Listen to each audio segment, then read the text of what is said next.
Bonjour les amis, aujourd'hui on est de retour sur la chaîne après 2 ou 3 semaines d'absence pour des raisons de santé. Ouais, on va revenir parler de la crypto-monnaie XRP qui est la crypto leader de la norme ISO 222 que je vous ai cité dans les vidéos précédentes qui sont le XRP, le XLM, le Stellar Lumens, le Hashbar de Hedera Hashgraph, Algorand, Ada Cardano de Charles Hoskinson, Quant Network et XDC et ICP qui est l'Internet des objets. Ouais. Il y a 2 semaines, 3 semaines de cela, on parlait de XRP. Il se trouvait sur la base de 2,20 $, 19. Ouais. Après de cela, vous saviez qu'il y avait la loi Genius Act, qui est une partie des 3 lois qui devront être votées au courant de l'année 2025 pour régulariser le marché crypto-monnaie aux États-Unis et faire de sorte que le monde entier adopte la crypto-monnaie. Donc, Trump, ce qu'il a fait, il a fait passer la loi Genius Act. Maintenant, la loi Genius Act, c'est une loi qui concerne exceptionnellement que les stablecoins. Les stablecoins, ça veut dire les monnaies stables. C'est du dollar numérique adossé au vrai dollar. Un stablecoin d'un dollar égale $1. Donc, c'est pour fortifier son hégémonie, sa forteresse, sa puissance, qui joue sur les stablecoins. Donc, le dollar va continuer d'être utilisé dans toutes les plateformes du monde entier. Et chaque USDT ou chaque USDC ou chaque DAI ou chaque RUSD, chaque stablecoin adossé au dollar est tradé sur les marchés internationaux. C'est du dollar qui a été tradé. Voilà. C'est en quoi ça concerne la loi Genius Act. Donc, c'est une loi qui ne va que pour les stablecoins. Et on a la loi Clarity qui va venir avant le mois d'octobre. Et la loi Clarity, c'est une loi qui concerne toutes les crypto-monnaies. Il faut les régulariser. Il y a plus de 4 millions de crypto-monnaies, mais 3 ou 4% vont survivre. Parce que pour le moment, ils ont laissé à tout le monde créer sa propre crypto-monnaie. Tout le monde crée sa propre même coin. Tout ça, c'était pour alpaguer, pour attirer la masse, pour faire de sorte qu'il y ait une adoption massive. Donc maintenant que le Bitcoin est connu au niveau mondial, il est connu au niveau international après avoir fait un ATH, un all-time high à 124 300 $. Donc il y a toutes les institutions du monde entier qui sont en train de se jeter sur le Bitcoin pour en faire leur propre trésorerie générale, pour en faire leur réserve de valeur, pour en faire leur réserve stratégique. Et en parlant de réserve stratégique, les États-Unis ont été les premiers pays à dire qu'ils vont faire du Bitcoin. La réserve stratégique, une réserve stratégique, c'est en acheter et en garder et laisser prendre la valeur et un jour ou l'autre avec ça payer ses dettes. Donc ça c'est pas les États-Unis avec le Bitcoin. Donc le Bitcoin il a ouvert le chemin, l'Ethereum qui est la seconde crypto-monnaie la plus capitalisée, elle aussi a eu ses ETF. Elle est très connue, les institutions se jettent là-dessus, les institutions en font leur réserve de stratégie, ils en font leur réserve de valeur. Maintenant, la masse connaît les crypto-monnaies, le monde entier parle des crypto-monnaies, toutes les grandes institutions financières sont en train d'adopter les crypto-monnaies. Maintenant, c'est là qu'entre en jeu la crypto-monnaie XRP, qui est la crypto-monnaie à laquelle on va se dédier sur cette chaîne. La crypto-monnaie XRP, c'est c'est le token de Ripple Lab. Ouais, donc Ripple, c'est elle qui gère la crypto-monnaie XRP. Et il y a quelques semaines de cela, Ripple a demandé à être adopté comme une banque aux États-Unis. Ce qui veut dire qu'il va avoir une adresse au niveau de la Fed, la réserve fédérale. La réserve fédérale, c'est la banque centrale américaine.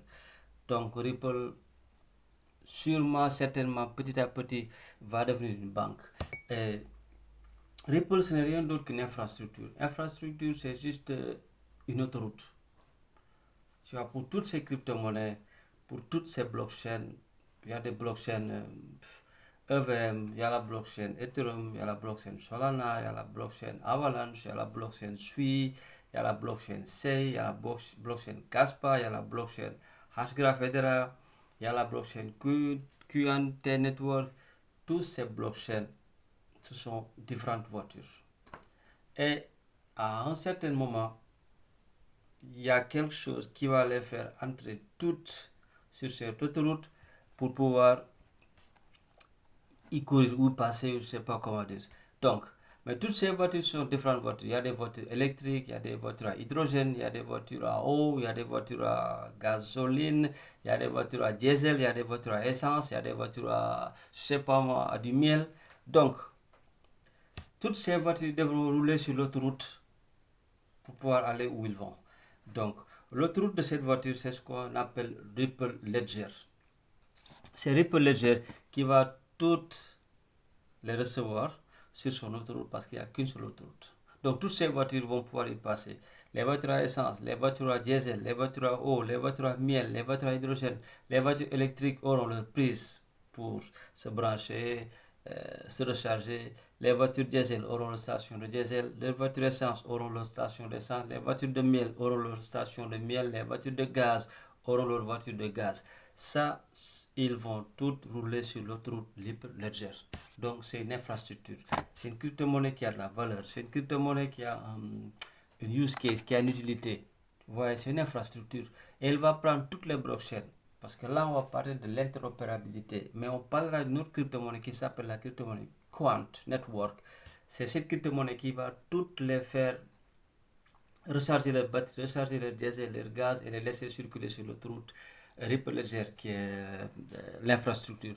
Donc, toutes les crypto-monnaies de la norme ISO 222 vont entrer en vigueur en cette année 2025. Toutes les banques vont parler le langage de ISO 222. Donc, l'ancien langage de Swift, l'ancien langage standard, c'est fini. Ils vont épouser la norme ISO 222. Et ces cryptos, ils sont juste au nombre de 6. Là, on peut en ajouter euh, vélo, on peut en ajouter peut-être deux ou trois autres crypto-monnaies, mais ils ne vont pas aller plus que ça. Donc, toutes les autres crypto-monnaies qui n'ont pas d'utilité, qui n'ont pas de use case, qui ne peuvent pas servir à la population, qui ne peuvent pas servir au gouvernement, qui ne peuvent pas servir aux institutions, je ne crois pas qu'ils pourront aller juste pour but de spéculer, tu vois, de monter, de ça. Non. Les crypto-monnaies, on les a amenées pour qu'elles restent. La population mondiale doit l'embrasser par A ou par B. Donc, ils ont fait tout le jeu qu'il a fallu. Ils ont fait tout le brouhaha qu'il a fallu pour que tout le monde entende parler des crypto-monnaies. Tout le monde entend poser des questions. Les recherches sur Google, tout a touché à son top, tout a à son apogée.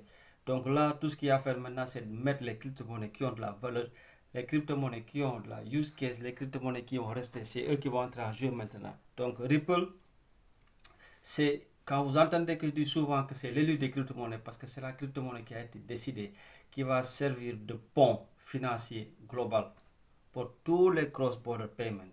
C'est Ripple qui va les recevoir, c'est Ripple qui va les faire. Donc, Stellar Lumen, XLM, c'est une crypto qui est là au niveau du peer-to-peer entre personne à personne, entre ville et ville ou société à société. Mais Ripple, c'est au niveau global, c'est de pays à pays, c'est d'institution à institution, banque centrale internationale à la banque centrale russe, à la banque centrale russe, à la banque centrale sénégalaise, banque centrale française, à la banque centrale du Mexique.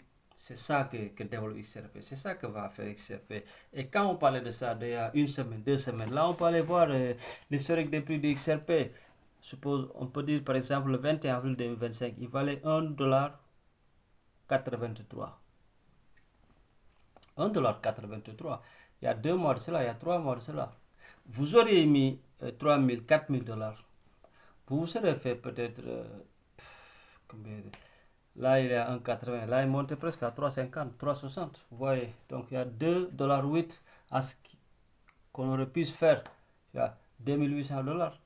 C'est pas quelque chose qu'on peut gagner tout facilement. Donc, le prix est en train d'évoluer, le prix est en train d'augmenter. On ne sait pas jusqu'où ça peut aller. Mais c'est sûr que dans ce bull run, Ripple il pourrait toucher les 12, 14, 15 dollars. Ouais. Il y a toujours du temps, il y a toujours de la marge pour essayer d'acheter, ce qui n'est pas un conseil financier. je vous suggère de faire vos propres recherches pour savoir où vous avez envie de mettre votre argent. Mais juste pour rappeler les amis, c'est une vague, c'est une nouvelle vague qui est en train d'y aller. C'est pas des histoires qu'on est en train de compter, vous voyez, parce que Ripple il a touché son plus haut que le précédent, tu vois. Et du côté du RSI, on a de la marge. On a de la marge pour pumper un tout petit peu encore plus. On a de la marge. Vous voyez. Parce que les points bas sont en train de devenir les plus bas. Ça signifie qu'on a une divergence baissière. Et certains niveaux clés n'ont pas encore été testés. Il faudrait le tracement. C'est quelque chose de très sain pour pouvoir remonter. Vous voyez. Donc, il faut savoir qu'après chaque montée en crypto-monnaie ou chaque montée en bourse, on a une correction. La correction, c'est revenir tester les niveaux breakés, tu vois, refaire un pullback et s'appuyer plus sur certains supports pour pouvoir plus s'envoler, aller plus vers le haut. Donc, les gars, XRP, on a le monde entier qui a l'œil dessus. Donc, c'est pas une crypto qu'il faut laisser au hasard.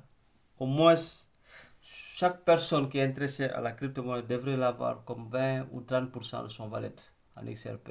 Ouais. C'est quelque chose qui nous assure ce qu'on appelle la sécurité de la bloodline. La sécurité de la bloodline, ça veut dire sécuriser financièrement toute sa descendance. Vous voyez, XRP, ce n'est pas une monnaie qu'on va acheter, qu'on va revendre.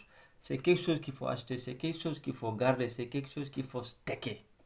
Vous voyez, c'est juste avoir de l'argent à prêter à la banque. Vous voyez, supposons un exemple en CFA, vous avez 450 millions. Vous les amenez à la banque, vous laissez vos 450 millions et vous en faites une épargne. Et vous parlez avec la banque vous dit toutes les années on vous donne 12 millions. Mais votre argent reste avec nous, nous travaillons avec ça. Mais vous pouvez faire de sorte que cet argent qui est l'XRP, les XRP que vous avez stacké c'est déposer ça à une banque ou prêter à une quelconque entité financière. Quand vous déposez cet argent, mais c'est l'XRP qui a une valeur actuelle de 3,55 $. Mais disons, dans 6 ans, 7 ans, chaque XRP vaut 250, 300 $, 1000 $. 1000 $. Donc, vous en avez 10 000, vous le déposez à la banque, vos XRP seront une valeur de 10 millions de dollars. Avec 10 millions de dollars, vous les prêtez à la banque vous dit chaque année, on vous donne, disons, 500 000 $ de profit. Donc vous avez vos 500 000 $ par année et vous vivez avec vos 500 000 $ par année. Mais dites-vous bien que chaque année, la valeur des XRP augmente. Donc la banque va devoir donner beaucoup plus d'argent. Donc pour une génération, elle va valoir 1000 $. Pour la prochaine génération, elle va valoir 10 000 $. Pour la prochaine génération, elle va valoir 100 000 $. Et ça, c'est avec ça que vous sécurisez toute votre descendance. Vous ne vendez pas vos cryptos, vous les laissez juste à une entité financière qui ne va payer que des intérêts à votre famille et ils vont vivre de ça. Donc, XRP, c'est pas quelque chose qu'on va acheter, c'est pas quelque chose qu'on va revendre parce que personne ne sait exactement jusqu'où ira son prix. Ce qu'il y a à faire, c'est d'acheter ces XRP, les garder et attendre. C'est ce qu'on appelle du holding. Sur cette chaîne, on ne peut pas parler de toutes les crypto-monnaies. Acheter par-ci, acheter par-là, ça demandera beaucoup de temps, ça demandera beaucoup d'éducation. Pour ça, on va attendre la prochaine bear market. Au prochain bear market, on parle à toutes les cryptos, on essaiera de diriger les gens sur certains niveaux de crypto. Mais pour le moment là, le bull run, il est presque à portée de vue, il est presque là. Donc il n'y a pas moyen de faire certaines études ou certaines vidéos sur certaines choses. Ce qui peut se faire, c'est pas le XRP. XRP, c'est le cheval gagnant. Vous y misez, vous ne perdrez jamais. C'est le cheval gagnant. Et c'est ce qu'il faut faire. Donc essayez de trouver une plateforme de trading, essayez de comprendre l'XRP et holdez-les. Que ce soit 10, que ce soit 20, que ce soit 50, que ce soit 100. Un jour vous verrez le résultat parce que sur XRP on dit que moins de 1% de la population mondiale détient du XRP, ce qui sont 6 530 adresses d'XRP et peut-être 70% au moins de 500 $ en XRP. Donc c'est rien du tout. L'XRP est détenu par les grandes banques, par les institutions financières qui vont en avoir besoin pour pouvoir payer les cross-border payments. Donc avoir 1000 XRP, vous serez complètement bien financièrement parlant. Dans les 6-7 années à venir, vous en avez 2000, vous êtes riche. On ne sait pas où on va. Avec 1000 XRP, ce qui est sûr et certain, il y en a même qui disent avec 250 XRP, on peut devenir millionnaire en dollars. Tout à fait possible, tout à fait faisable. Il est sorti à 18 centimes. Aujourd'hui, il est allé jusqu'à 3,65 $. Imaginez-vous, le type qui a acheté 24 000 $ en Bitcoin. Et il a attendu 14 ans pour le revendre à 9 milliards de dollars. Ça, c'est ce qu'on appelle la patience. C'est acheter et holder, c'est ce qu'on appelle le holding. Sur cette chaîne, on ne parle pas de trading, on ne parle pas d'acheter et revendre avec des leviers de plus 1, plus 2, plus 3, ni on lit les graphiques. Parce que là, on n'a pas le temps. Tout ça, on le fera au fil du temps qui viendra. Mais j'ai juste vous parler de XRP, vous donner des nouvelles sur XRP, et à partir de demain, on va faire une nouvelle façon de faire les vidéos. C'est parler d'informations concernant XRP en plus de ce qu'on fait des vidéos. Donc, chers amis, à la prochaine.